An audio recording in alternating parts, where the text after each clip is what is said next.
आणि माझ्यासाठी हा मी पहिल्यांदा अनुभव घेतोय की अशा पद्धतीची प्रदक्षिणा आहे ती. आपला रायडरचा हेच तर हेतू असतो, प्रत्येकाला खुश ठेवायचं, स्वतः खुश राहायचं आणि मस्त खुशीत जगायचं. बस चिल में दिल. समुद्र मजा देतो पण आनंद आहे ना रस्त्याला लगत लागलेली नदीच देते.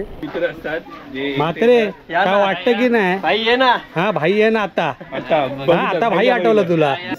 फक्त दिवा आणि जे नैसर्गिक त्याचाच वापर करून इथे पूजा वगैरे केली जाते. आपण इथे बघू शकता. एकच तर रोड आहे आणि कुठला रोड आहे आणि पुढे स्ट्रीट लाईट दिसत आहेत. ते काय स्ट्रीट लाईट आहेत.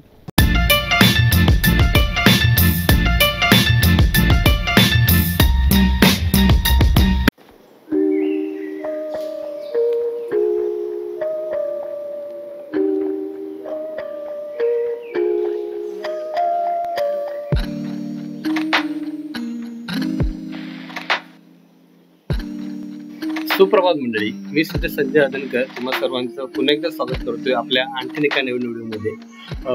कालचा एपिसोड तुम्ही पाहिला म्हणजे याच्या आधीचा, तो साधारण पहिला दिवस होता आपल्या कोस्टल राईडचा आणि आज आपण सुरुवात करतोय दुसऱ्या दिवसाची. तर दुसऱ्या दिवसामध्ये घडामोडी काही अशा आहेत की सर्वात प्रथम आपल्याला आहे ना हरिहरेश्वराचं दर्शन घ्यायचं आहे. तिथून मग आपल्या जवळ 4 किलोमीटरवर बागमंडला फेरीबोट आहे.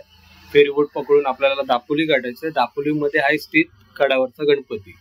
तो झाला की आपल्याला दाभोळमध्ये चंडिका देवीचं दर्शन घ्यायचं आहे. तिथून दाभोळची फेरीबोट पकडून पुढे जायचं आहे आपल्याला वेळणेश्वरला आणि वेळणेश्वरला आज आपला स्टे असणार आणि तिथून मग आपला पुढचा रुटीन असणार. तर आजच्या दिवसाची काही अशी शेड्युलिंग केलेली आहे. चला मग सुरुवात करूया आजच्या दिवसाला. आमच्या ॲक्च्युली बऱ्यापैकी मंडळी दर्शन घेऊन झालेत. मी फक्त लेट झालो आहे. तर पटापट जाऊया, दर्शन घेऊया आणि मग पुढचा प्रवास. हरिस्वरूप व हरस्वरूप या दोघांचा संगम म्हणजेच हरिहरेश्वर. बळीराजाकडून वामनाने 3 पाऊल जमीन मागितली. या घटनेक्रमात ठेवलेलं दुसरं पाऊल जिथून सुरू झालं तेच हे क्षेत्र हरिहरेश्वर.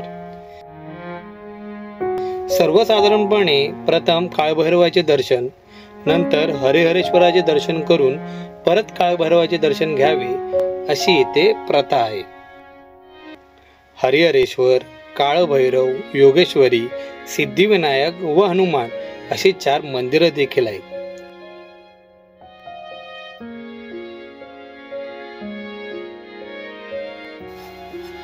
कर्नाटकातील गोकर्ण ते ठाणे जिल्ह्यातील निर्मळ हे 500 मैलाचं दक्षिणोत्तर अंतर व 48 मैल रुंद एवढा परिसर हा श्री क्षेत्र हरिहरेश्वराचा परिसर मानण्यात येतो. त्याचमुळे रायगड जिल्ह्यातील श्री क्षेत्र हरिहरेश्वर हे स्थान दक्षिण काशी म्हणूनही ओळखले जाते. कोकणपट्टीतील निसर्गरम्य असेही पवित्र स्थान, नयनरम्य स्वच्छ आणि निळाशार समुद्र जिथे सावित्री नदी अरबी समुद्राला मिळते असे हे गाव हरिहरेश्वर.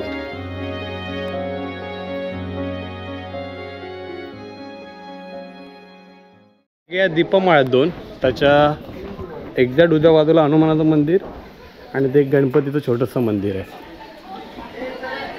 इकडे मंदिराला जस्ट प्रदक्षिणा घालतोय, पण प्रदक्षिणेचा मार्ग काही असा आहे आणि आम्ही सगळे असे चाललो आहे आणि माझ्यासाठी हा मी पहिल्यांदा अनुभव घेतोय की अशा पद्धतीची प्रदक्षिणा आहे ती. आणि अमित सर बोलतात की गणपती पोळ्याला पण सेम प्रकार आहे ना, तो पण आपल्याला पुढे बघायला मिळेल. चांगले सुरुवात आहे आपल्या. हे बघा वरुण मंदिर असं काही आहे. इथे सूर्यनारायण आहे आणि हा चंद्रनारायण. ह्या मार्गातून आलो ना आपण का मग हा जो पॅच लागतो हा बघा, इथून अशी पूर्ण प्रदक्षिणा आहे आणि मग ते तिकडे बाहेर पडणार मंदिराकडे. चला, आपल्याकडे वेळ कमी आहे तर ह्या कमी वेळात आपल्याला बऱ्याचशा गोष्टी तसं मी सकाळी तुम्हाला बोललो तसं कव्हर करायच्या आहेत. तर त्यामुळे पटापट जाऊया आपण आणि मार्गस्थ होऊया. हे बघा ऑलरेडी पुढे गेलेत, आपण मागे राहिलो नेहमीप्रमाणे. चलो. तर मंडळी आता जस्ट दर्शन वगैरे सगळं झालं, त्यासोबत नाश्ताही झाला. ह्याच्या अखेरचं आपण असं म्हणू शकतो मन पण भरलं, पोट पण भरलं आता. आणि इथून आता पुढचा प्रवास हां, कारण का कसं आहे, पोट भरलेलं असेल ना तर मग डोकं शांत शांत. असतं आणि प्रवासाला मजा जी गंमत येते ना ती येणार आहे. आणि आता आपला फेवरेट पार्ट रायडिंग. आणि इथून आपल्याला प्रवास करायचा आहे सगळ्यात पहिलं फेरीबोटसाठी रे. बागमंडला फेरी पकडायची आहे आणि मग काढावाचा गणपती. चला आता आपण डायरेक्ट भेटूया मोटर सेटअपवर. तर मंडळी, आपलं हरिहरेश्वरमधून रजागायची वेळ आली आहे आणि मी स्टे घेतला होता श्री समर्थ कृपामध्ये. ज्याच्याशी कॉन्टॅक्ट करायचं आहे तुम्हाला अनुपला. अनुप, हलकी माहिती दे की सपोज आपलं कोणी बघून येतं आहे तर मंदिर किती डिस्टन्सवर आहे आणि काय स्पेशलिटी आहे आपल्याकडे.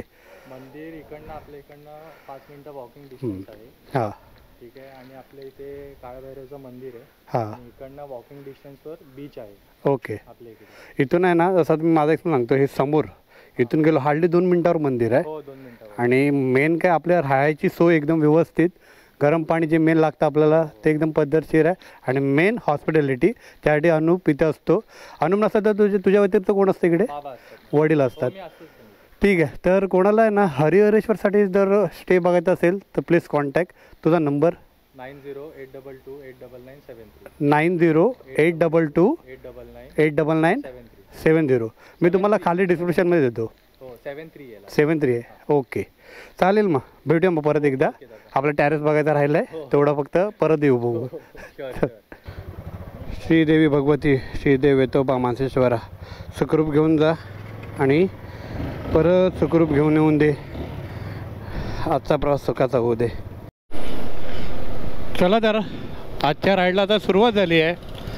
म्हटल्याप्रमाणे इथून आता पहिलं जायचं आहे आणि पहिलं गाठायचं आहे आपल्याला बागमांडला जेट्टी.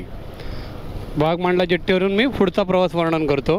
पण त्या व्यतिरिक्त हा जो लाईनअप आहे सुरेख, पाठी अजून 6 गाड्या आहेत. खूपच मोठा लाईनअप आहे. आणि आपले सर फॉर्ममध्ये. ॲक्च्युली आहे ना, सरांची सगळ्यात पहिली तयारी होते आणि आम्ही नौके लय वेळ लावतो. आम्हाला वाटलं कदाचित सरांना वेळ लागेल, पण सर एकदम निवांत आहे आणि एकदम पद्धतशीर. काल ॲक्च्युली आहे ना, संदीप दादाला प्रॉमिस केलं होतं की आजच्या व्लॉगमध्ये तूच दिसणार. तर आपण आता संदीप दादाला कॅप्चर करायला घेऊया. एकदम भारी वाटतंय संदीप दादा, झागडू वागडू. माहिती आहे संदीप दादा आहे ना, माझ्याच गावातला आहे, अणसूर पालमधला. आणि आपल्या गावातल्या माणसासोबत बॉन्डिंग आणि जे कनेक्शन असतं ना ते फार वेगळं असतं. तसंच काहीतरी झालं आहे. तर प्रचंड भारी वाटतं आहे.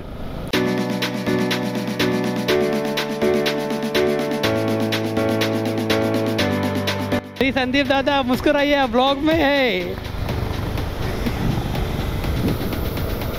खुश झाला दादा, खुश. आपला रायडर तर हेच तर इथं असतो, प्रत्येकाला खुश ठेवायचं, स्वतः खुश राहायचं आणि मस्त खुशीत जगायचं. बस चिल में दिल. हे बघा असं आलं का ती मगाशी संदीप दादाने जी साईन केली होती ती करून तो मागच्यांना सगळ्यांना सांगतो, हे बघा ही साईन. अशी साईन म्हणजे काय की समोर गुरंढोरं आहे, सावकाश या. सुबह सुबह ये क्या हुआ, न जाने क्यों अब मैं हवाओं में चल रहा हूँ.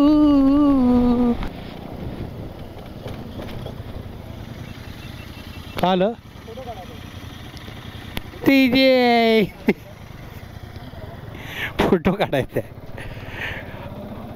कोस्टल राईडमध्ये ही गोष्ट आहे ना कंट्रोलमध्ये करता यायला पाहिजे की जागेवर आहे ना फोटो काढायचा मोह आवरत नाही आपल्याला. कारण पुढे आहे ना प्रचंड अशा जागा आहेत, सगळ्याचे फोटो काढायला लागलो ना तरी अल्बम बनेल. चला आजच्या दिवसातली आपली पहिली फेरी बोट जान्हवी आपली वाट बघते. ॲक्च्युली बोटीचं नाव आहे जान्हवी. इकडे जरा सांभाळून टापाक टुपूक त्याला आपल्या गाववाल्याच्या बाजूला लावूया. मस्त चिल में दिल.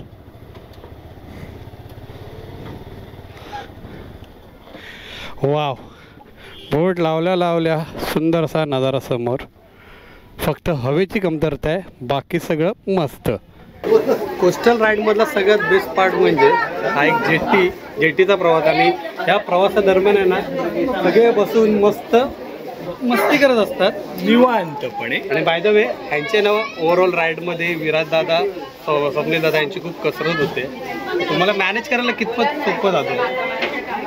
लास्ट टाइम करून आल्यानंतर त्यामुळे थोडं इझी झालेलं आहे. अच्छा, एक्सपिरियन्स आहे म्हणजे आम्ही सुखरूप हातामध्ये आहे असं म्हणायला पाहिजे. हे या घ्या पकडा. 3, 2, 3. हा खंबा कोण घेऊन आलाय तू? 3 cheers फॉर कोस्टल राईड.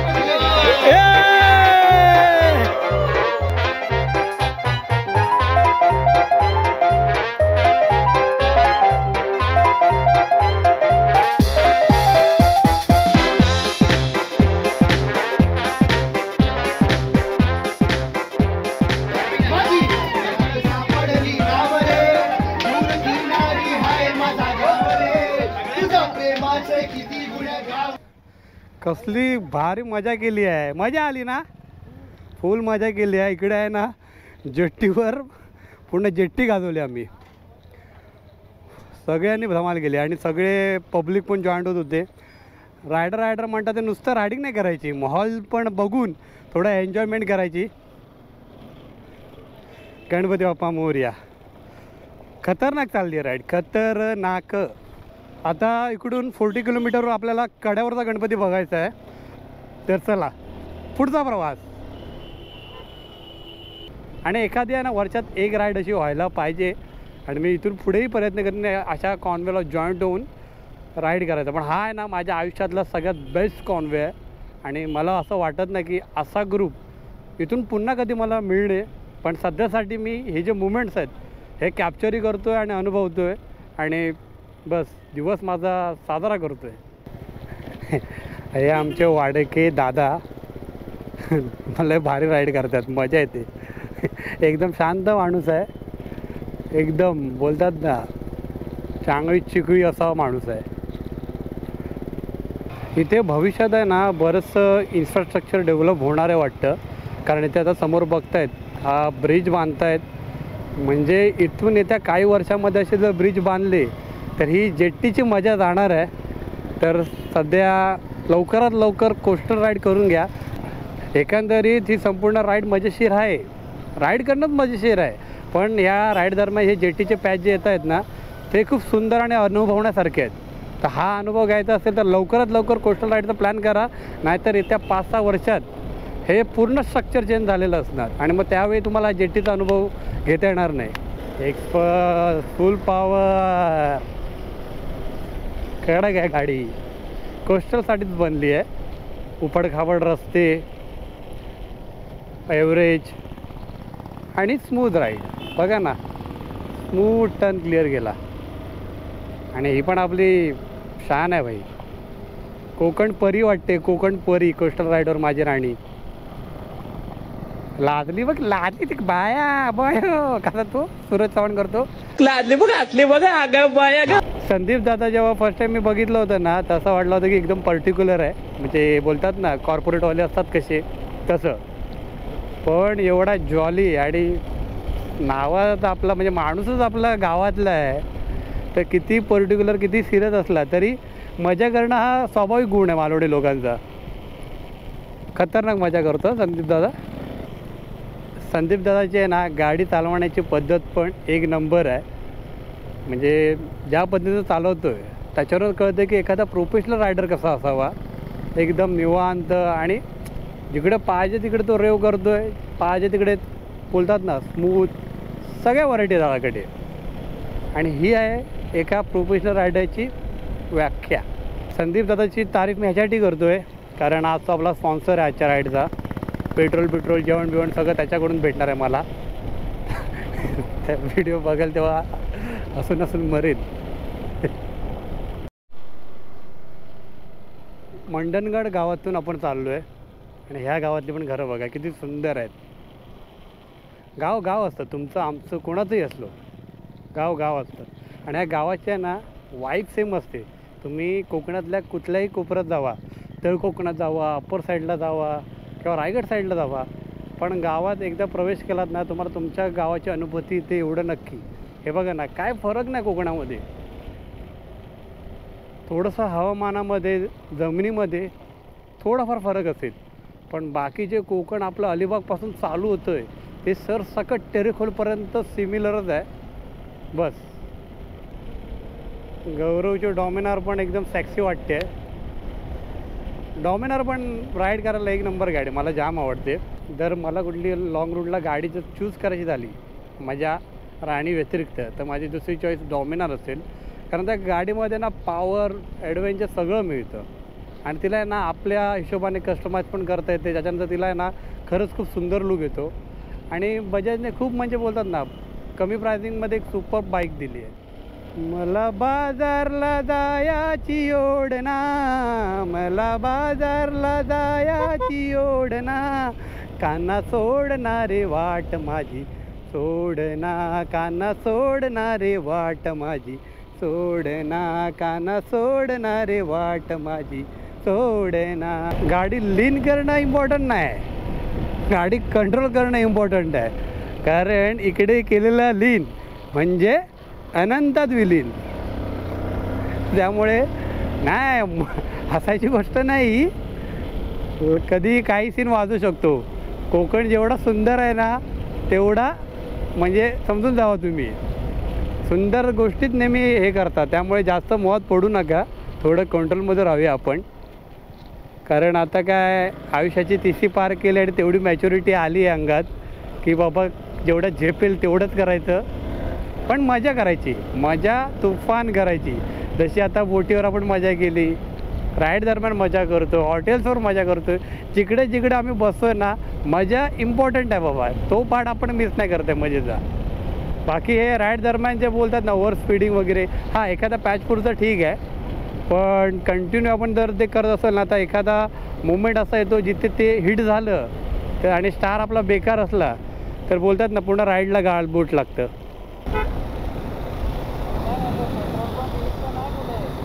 का रिझर्वला आहे हां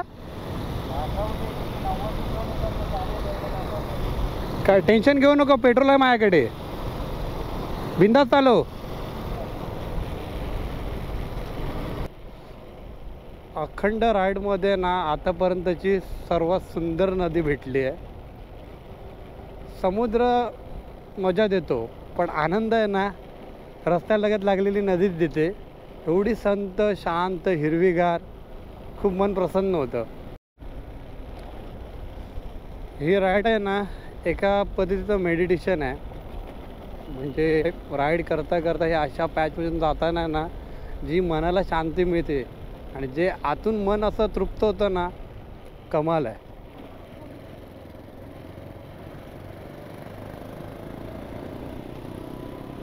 ह्या राईडमध्ये ना प्रज्वलचा रोल खूप इम्पॉर्टंट आहे. तो नुसतं बोलतात ना काही फॅशनेट रायडर असतात तसं नाही, रोल घेतला आहे, रिस्पॉन्सिबिलिटी घेतली त्यासोबत आणि अखंड कॉन्वे लीड करतो आहे. तरी खूप आहे ना बोलतात ना ॲप्रिशिएशनसारखी गोष्ट आहे आणि तो डिझर्व करतो. त्या व्यतिरिक्त विराज दादा, शशांक दादा आणि निखिल हे पण बोलतात ना एक ते तर बोलतात बॅकबोन आहेत पूर्ण या कॉन्वेचे आणि त्यांचा पण मोठा रोल आहे. प्रज्वल मोंडकर वेल नोन बोलतात ना कॉन्टेंट क्रिएटर आहे. ॲक्च्युली हे मला माहिती नव्हतं. आपण कसं इंस्टाग्रामवर एक बिझी शेड्यूलमध्ये थोडाफार टाईम मिळतो तेव्हा आपण बघतो, पण यूट्यूबिंगवर आपण जास्त ॲक्टिव्ह असतो त्यामुळे मला ते माहिती नव्हतं. पण प्रज्वल एक खूप छान कॉन्टेंट क्रिएटर आहे. तर मला मी त्यांची आहे ना चॅनलची लिंक देतो इकडे, एकदा जाऊन त्याचं चॅनल बघा. मजेशीर व्हिडिओज असतात आणि इन्फॉर्मेटिव्ह असतात मेन म्हणजे. त्या व्यतिरिक्त आहे ना निखिलचा पण व्लॉगिंग चॅनल आहे, आय थिंक निखिल गोले व्लॉग्स म्हणून त्याचं चॅनलचं नाव हे आहे. आणि ह्या चॅनलवर पण जाऊन तुम्ही बघा, त्याचेही तसेच मजेशीर व्हिडिओ आहेत. प्रत्येक आता कसं माहिती आहे का, मराठी कॉन्टेंट क्रिएटर आता डेव्हलप होत आहे just because of you people. कारण तुम्ही यांना प्रेम देतात या सर्व गोष्टींना, आम्ही जे करतो आहे ते, आणि ते योग्य पद्धतीने मांडणं हे आमचं कर्तव्य आणि आम्ही आमच्यापर्यंत ते मांडतो तुमच्यासमोर. तुम्हाला आवडतं, तुम्ही डेफिनेटली ॲप्रिशिएट करतायत. पण असंच आहे ना तुम्ही मराठी पोरांना सपोर्ट करा अजून. आणि ह्या गोष्टी करणं खूप सोप्या नाही, खर्च आहे, टाईम आहे, एफर्ट्स आहेत आणि त्याची दाद आपण प्रत्येकाने दिलीच पाहिजे. चला आपल्याला इकडे थांबायला सांगितलं आहे, कॉन्वे गेला आहे, दोघं तिघं मागे आहेत. त्यांना डायरेक्शन द्यावं लागेल, कारण इथे ना नेटवर्कचा खूप प्रॉब्लेम आहे. तर चुकामुक व्हायला नको म्हणून मी इथे थांबतो आहे, कारण हा थिटा आहे आणि या थिटावरून 3 रोड गेलेत.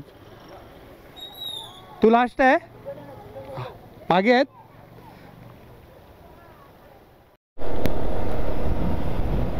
काय सुंदर ब्रिज आहे. वेंगुर्ल्यातल्या मोचेमाड ब्रिजची आठवण करून दिली. पण इकडे लेफ्ट साईडला बघतात ही मँग्रोवची झाडं आहे किंवा जी वनं बनली आहेत पाण्यातली, ही खूप आहे. आपल्याला मोचेमाड बीचवर एवढं दिसत नाही, पण इथे भरपूर मँग्रोव्ज आहेत. चांगली ॲक्च्युअली गोष्ट ही. हा बघा दुसरा बायकिंग ग्रुप आला इकडे. दुसरा बायकिंग ग्रुप नाही, अर्धे इकडे चालले अर्धे तिकडे चालले. त्यांच्या आयला एकदा त्या साईडला फिरतात आणि एकदा या साईडला फिरतात, जोकच करतात.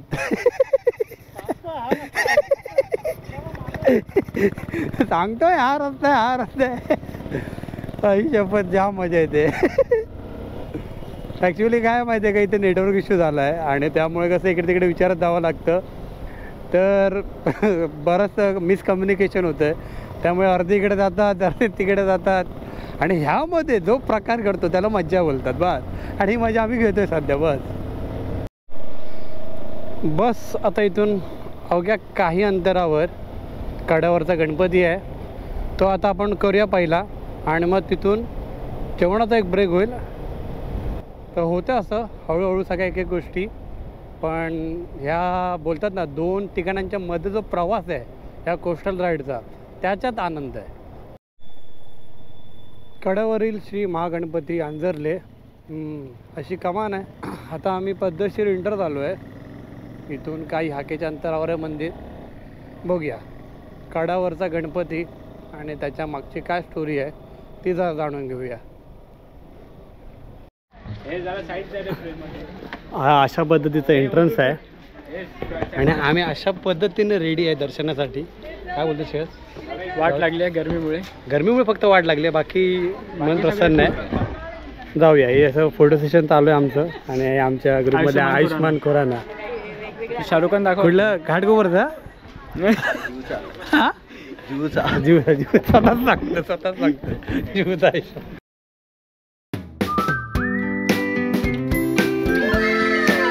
कोकणातील सर्वात प्रसिद्ध स्थानांपैकी असे एक ठिकाण ते म्हणजे अंजरले कड्यावरचा गणपती. अनेक दंतकथांमधून मिळालेल्या माहितीचा विचार केला तर या मंदिराची निर्मिती 12व्या शतकातील आहे.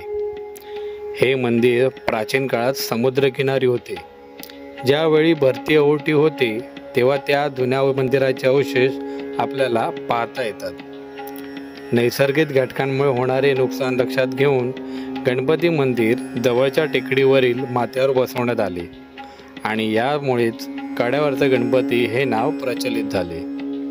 मुख्य मंदिर तसे सुंदरच आहे, परंतु शेजारील महादेवाची पिंड ही पाहण्यासारखी आहे आणि तिथूनच अवघ्या काही अंतरावर आपल्याला गणपतीचे पावले पाहायला मिळते, जे पाहताना खूप गोड असल्याचे भासते. आणि इथून समोर एक फोर्ट दिसतो आम्हाला, पण तो आयडेंटिफाय होत नाही कुठला फोर्ट आहे. इथे गौरव जरा प्रयत्न करतोय. कुठला आहे? सुवर्णदुर्ग. ओके. तर मंडळी तो सुवर्णदुर्ग आहे पाण्यात आणि इथे आपला पाऊल. चला दर्शन घेऊया.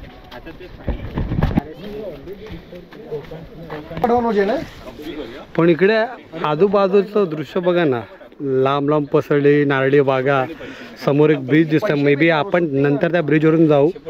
पण ही डोंगर रान आणि हा सुवर्णदुर्ग जो दिसतोय ना, खूप क्लास वाटतोय. सुवर्णदुर्गाबरोबर आमचे सुवर्ण दादा. हाय. लय लय लय भय आहेत फोटोग्राफीसाठी. एकदम अर्धा ग्रुप सोडून हे असे थंड पेय पित आहेत. मात्रे काय वाटतं की नाही? भाई ये ना. हा भाई आहे ना. आता भाई आठवलं तुला? तू बघून आला खाली? हो. काय आहे कसं काय दिसतंय? अच्छा फेस काय पण त्याला समजते मला तुझ्या भावना समजते. तुझ्या ते हसतंय कशाला तू? चला कड्यावरचा गणपतीचा आता निरोप घेऊया. कोकण कोस्टल राईडमधलं मस्त व्हिजिट असं प्लेस, कड्यावरचा गणपती आंजरले. आता जेवणाचा ब्रेक होणार आहे, जेवून पुढचा प्रवास. A few moments later. आता जस्ट पेटकर होमस्टेमधून आता आम्ही निघत आहोत. खूप सुंदर असं जेवण, ह्याचे डिटेल्स मी तुम्हाला देतो. कधी मुर्डी गावाचे म्हणजे कड्यावरचा गणपती जर बघत असाल आणि टुवर्ड्स तुम्हाला आपलं चंडिका देवी वगैरे ह्या साईडला जायचं असेल तर हा त्यांचा होमस्टे आहे. चला भेटू.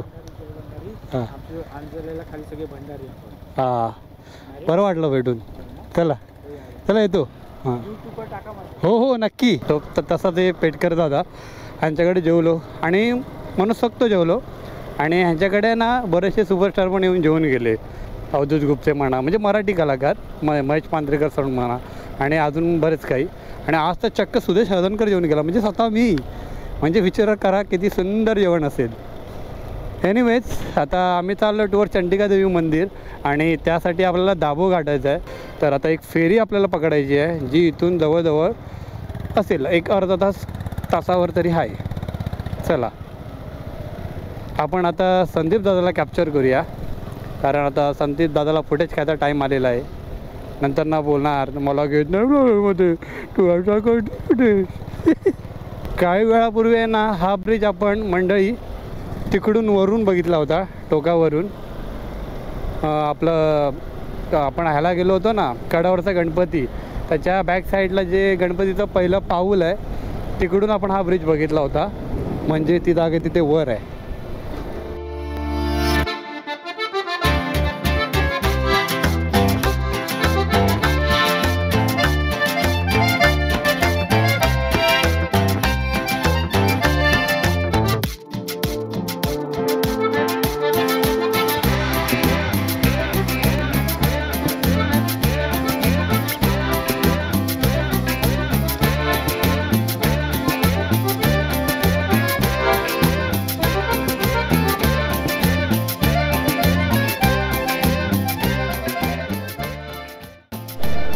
हा बघा पूर्ण कॉन्वे नजरेच्या समोर फुल धुरळा करत चाललाय.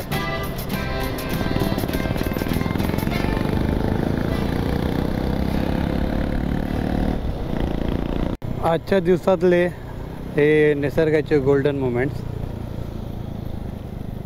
दापोली साईडला चाललो आहे आणि हे सुंदर दृश्य जस्ट बाजूला आहेत माझ्या. खूप भारी वाटतं आहे. आता इथून आहे ना दापोली 10 किलोमीटरवर. अजून किती लांब आहे का माहिती, बघूया. थोडंसं असं शांत शांत व्हायला झालं आहे, कारण जेवलो जस्ट. सॉरी झोप येते ना अशी, कारण आहे ना इकडे जेवल्यावर डायरेक्ट अशी डोळे एकदम जड होऊन जातात. कारण इथे आपण राईस वगैरे खातो आणि आज व्हेज खाल्लं आहे आणि ॲज युज्युअल सोलकढी असते. आणि मला असं वाटतं आहे, तुम्हाला कितपत पटतं की नाही काय माहिती, की जेव्हा पण मी सोलकढी खातो आहे ना तेव्हा मला झोप येते असं मला वाटतं आहे. पण आपल्यापैकी कोणी सांगू शकतं का की सोलकढी प्यालो तर काही झोप वगैरे येतो आहे.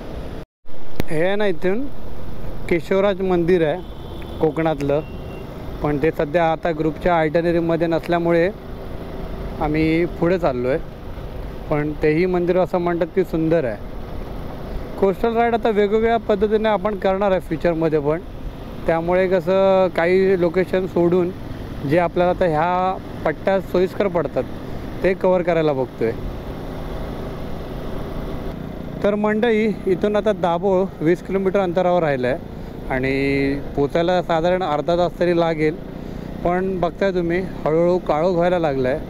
तर ह्याचं काहीतरी केलं पाहिजे, कारण राईडमध्ये ना बऱ्यापैकी पार्ट हा काळोखामध्ये होतो आहे, तर तो जरा कंट्रोल करायला पाहिजे. सकाळी लवकर निघायला पाहिजे. तर आता जेवताना काहीतरी मीटिंग करून त्यावर काहीतरी योग्य ते सोल्युशन आपण काढूच, एवढं नक्की. स्वयंभू चंडिका मंदिर दाभोळ इकडे आता पोचलो आहे. मंदिराच्या सुरुवातीला जी कमान असते ती कमान लागली आणि इथून आता आतमध्ये जायचं आहे. बाकीचे रायडर येतात मागून, त्याच्यासाठी वाट बघतो आता. पण रात्रीच्या वेळी कोकणात राईड करायची मजा पण वेगळी आहे. 6:55. 6 ठीक आहे 6:55 वाजले. ओके, जवळजवळ 7 वाजले आणि 7 वाजता आम्ही चंडिका देवीच्या मंदिरात पोचलो आहे. चंद्रिका देवी दाभोळ. दाभोळ येथे जी चंडिका देवीचं मंदिर स्थित आहे ते आता बघतोय. आणि आता आतमध्ये कसं आहे म्हणजे व्हिडिओज वगैरे अलाउड आहे की माहिती नाही, पण आज जाऊन आपल्याला कळेल. या दालभ्य ऋषींच्या वसतिस्थानाने पवित्र झालेले दाभोळ एक निसर्गरम्य आणि हिरवेगार गाव अशी ओळख घेऊन आहे. दाभोळ बंदरावरील वशिष्ठ नदीच्या तीरावर चंडिका देवीचे स्वयंभू मंदिर हे खूप प्रसिद्ध आहे. एक संध कातळात तयार झालेल्या नैसर्गिक गुहेमध्ये चंडिका देवीच्या काळ्या पाषाणातील सिंदूर लावलेली मूर्ती आहे. मूर्तीचे रूप जितके सुंदर तितकेच रुद्र आहे. येथील गुहा लहान असल्याने शक्यतो वाकून जावी. गुहेत अंधार असून ठिकठिकाणी दिवे लावलेले आहेत. कृत्रिम दिवे किंवा टॉर्च घेऊन जाण्यास सक्त मनाई आहे. मंडळी गुफेमध्ये अशा पद्धतीचा काळोख आहे. फक्त दिवा आणि जे नैसर्गिक त्याचाच वापर करून इथे पूजा वगैरे केली जाते. आपण इथे बघू शकता. आणि हे गुफेच्या आतमध्ये मंदिर आहे. खूप सुंदर असं मंदिर आहे आणि त्याहून सुंदर देवीची मूर्ती आहे. इथे येताना फक्त डोकं सांभाळावं लागतं कारण गुफेत असल्यामुळे जरा ऑड इव्हन रस्ते आहेत.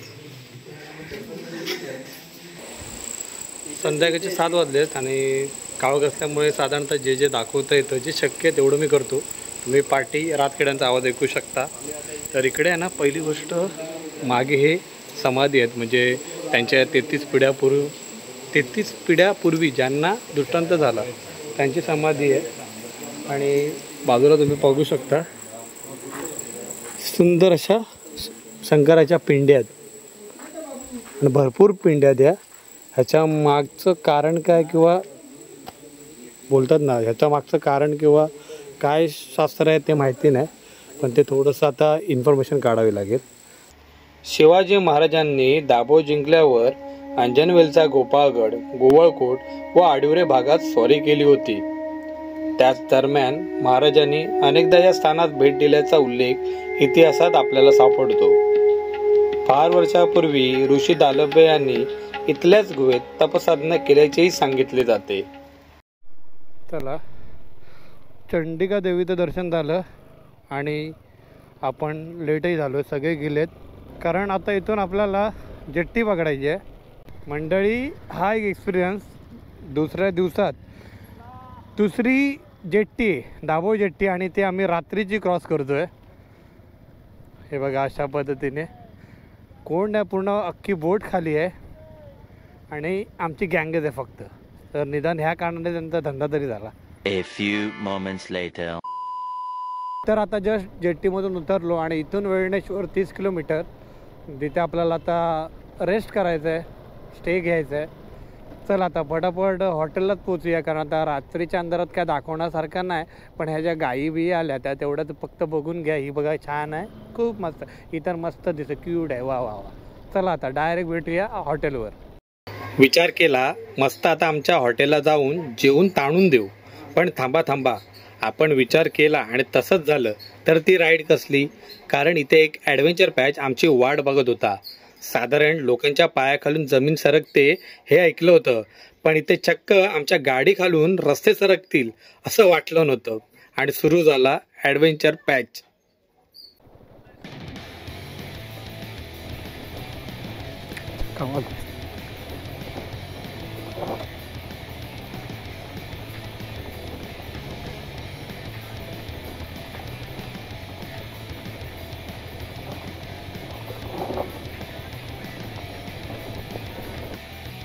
समोर लाईट्स आहेत, यायला सांग.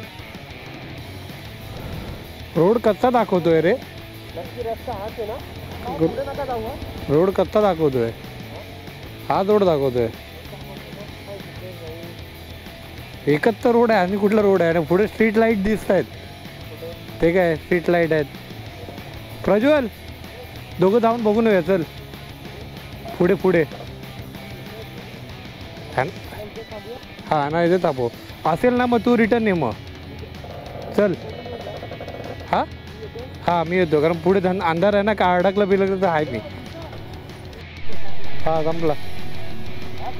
मी त्यांना तेच बोललो स्ट्रीट लाईट दिसते जाऊया करून. हां नाही ना आता घेऊन ये ना त्यांना मी थांबतो. 2 hours later. तर फायनली मंडळी आम्ही वेलनेश्वरला साधारण 10-10:30च्या आसपास पोहोचलो. इथे येण्यापर्यंतचा रोड जरा खटपटीचाच होता. मध्ये एक ॲडव्हेंचर पॅच झाला होता पण त्याची स्टोरी खूप मोठी आहे. पण इम्पॉर्टंट गोष्ट ही आहे की आम्ही पोहोचलो. हा सगळे मेन सुखरूप आले त्या पॅचमधून. तर आता पुरतं एवढंच. आपण भेटूया पुढच्या भागात. तोपर्यंत तुम्ही तुमची काळजी घ्या, मी माझी काळजी घेतो. बाकी देवाक काळजी.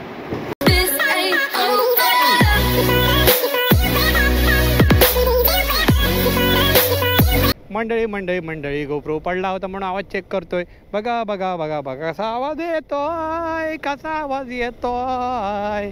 झाड बघा कसलं डेंजर वाटतोय, कसा आवाज येतोय.